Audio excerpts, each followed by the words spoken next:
এটাই হচ্ছে আসল তৃণমূল। প্রত্যেক নেতা দুর্নীতির কেকের অংশ চান। তৃণমূল নেতাদের কাছে গুলি বোমার ভান্ডার বজবজের ঘটনা তাই প্রমাণ করে।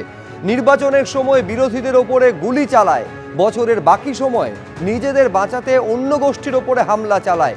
বোমা শিল্পের মতো নির্মাণ শিল্পের সামগ্রী সরবরাহের সিন্ডিকেটও বাংলায় শিল্প আক্রমণ শানিয়েছেন শুভেন্দু অধিকারী।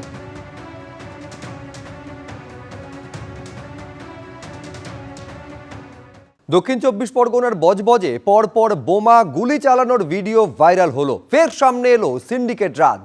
অভিযোগ, নির্মীয়মান গোডাউনের জন্য ইমারতি দ্রব্য সরবরাহের বরাত কাদের হাতে থাকবে সেই নিয়ে সংঘর্ষ বাধে দুই গোষ্ঠীর। 43 জনের বিরুদ্ধে স্বতঃপ্রণোদিতভাবে মামলা দায়ের করেছে পুলিশ। 8 জনকে গ্রেফতার করা হয়েছে। যে জায়গায় আমি দাঁড়িয়ে রয়েছি সেখান থেকে যে থানা অর্থাৎ বজবজ থানা, তার দূরত্ব কতটা? তার দূরত্ব হচ্ছে 3.6 কিলোমিটার এবং গাড়িতে করে গেলে তার সময় লাগে মাত্র 16 মিনিট, অর্থাৎ 3.5 কিলোমিটার দূরত্বে থানা। এবং তার অদূরে যে জায়গা একেবারে এখানে দেখতে পাচ্ছি একের পর এক কারখানা রয়েছে, একের পর এক গোডাউন রয়েছে। এই যে রাস্তা যে জায়গায় গণ্ডগোলে ঘটনাটি ঘটে এবং সেই কারখানা গোডাউন একের পর এক রয়েছে যেখানে, সেই জায়গায় একেবারে এটা ইন্ডাস্ট্রিয়াল এরিয়া কার্যত বলা যায়। সেই জায়গায় একেবারে বোমা গুলি মুড়মুড় চললো। একেবারে একটা পক্ষের সঙ্গে অপর পক্ষে গ্যাং ওয়ার আর লেগে গেল। এবং এই যে দেওয়াল দেখতে পাচ্ছ, যে চায়ের গোডাউন, সেই চায়ের গোডাউনের দেওয়ালের গায়ে সেখানে বোমার দাগ এখনো পর্যন্ত দগদগ করছে। বেশ কয়েকটা জায়গায় দেওয়ালে সেই জায়গায় কিন্তু গুলির দাগ পর্যন্ত রয়েছে। এবং এক্ষেত্রে যে ঠিক দুটো প্রান্তে দুদিকে গ্যাং ওয়ারটা হয়। একটা হচ্ছে এই যে চায়ের যে গোডাউন, সেই গোডাউনের সামনের যে জায়গা, এবং অপর প্রান্ত হচ্ছে উল্টো দিকের জায়গা। এবং এই দুটো জায়গার মধ্যে যে ছবি দেখা যাচ্ছে ভাইরাল ভিডিওতে, সেক্ষেত্রে হচ্ছে এক পক্ষ অপর পক্ষ দিয়ে গুলি চার্জ করছে, তো অপর পক্ষের দিকে বোমা চার্জ করছে। এই রকম গুলি বোমাতে একেবারে উত্তপ্ত হয়ে ওঠে গোটা এলাকা।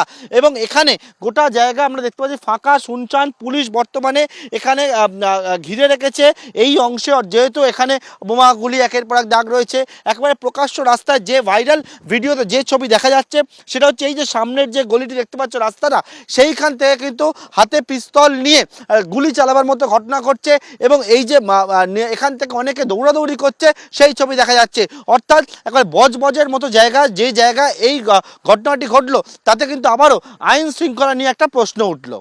বজবজে এই হচ্ছে সেই গোডাউন, যে গোডাউনটি বানানো হচ্ছে নির্মীয়মান অবস্থায় রয়েছে। এবং সেই গোডাউনে একেবারে সরঞ্জাম দেওয়াকে কেন্দ্র করে সিন্ডিকেটের লড়াই। এবং এই যে জায়গায় দেখতে পাওয়া যাচ্ছে সেই গোডাউনের কাজ আজকে বন্ধ অবস্থায় রয়েছে। এবং যারা এখানকার কর্মচারীরা তারা জানাচ্ছেন যে আজকে কাজ এখানে করতে নিষেধ করা হয়েছে। এই যে গোডাউন, সেই গোডাউনটা বেশ কিছুদিন ধরে এখানে বানানোর কাজ চলছিল। এবং যেমনটা জানা যায়, এই গোডাউনে বিভিন্ন যে সরঞ্জাম অর্থাৎ নির্মাণের জন্য তৈরির জন্য যে সরঞ্জাম, সেই সরঞ্জাম দেওয়াকে কেন্দ্র করেই দুটি গ্রুপের মধ্যে গণ্ডগোল হয়। একটা গ্রুপ যখন এ প্রান্ত থেকে চলে আসে, অর্থাৎ 19 নম্বর যে ওয়ার্ড রয়েছে সেই ওয়ার্ডের দিক থেকে আসে, অপর একটা গ্রুপ একেবারে উত্তর রায়পুর গ্রাম পঞ্চায়েত যে জায়গায় উল্টো দিকে, সেই প্রান্ত থেকে চলে আসে। এবং দুটো গ্রুপ একেবারে যখন দুপক্ষ মুখোমুখি হয়ে যায়, তখনই দুটি গ্রুপের মধ্যে গণ্ডগোল, গোলাগুলি, বোমাবাজি সেই সবটা চলে। যারা এখানে কর্মচারীরা ছিলেন, কাজ করছিলেন, তারা কোনো রকমের আতঙ্কে এই জায়গা ছেড়ে অন্যত্র তারা চলে যায়। আপাতত এখানে কাজ বন্ধ রয়েছে এবং পুলিশ হচ্ছে যে ঘটনাস্থলটিকে ঘিরে রেখেছে। हाँ, आज काम नहीं हुआ। कौन बोला काम नहीं करने के लिए? कोई बोला नहीं, हम लोग काम नहीं किए। हालत हुआ था, डर लग रहा है? डर हम लोग जो है ना, जैसे आए तैसे हम लोग देखे भीड़, हम लोग भाग गए। बाहर में क्या हो रहा था? क्या हुआ था, हम लोग उधर चला गए, इधर हम लोग कुछ देखबे नहीं कि हम लोग भाग गए। देखे भीड़ आया ना, हम लोग भाग गए उधर। ক্যামেরায় পার্থপ্রতিম রায়ের সঙ্গে জয়ন্ত রায় ও পার্থপ্রতিম ঘোষ, এবিপি আনন্দ।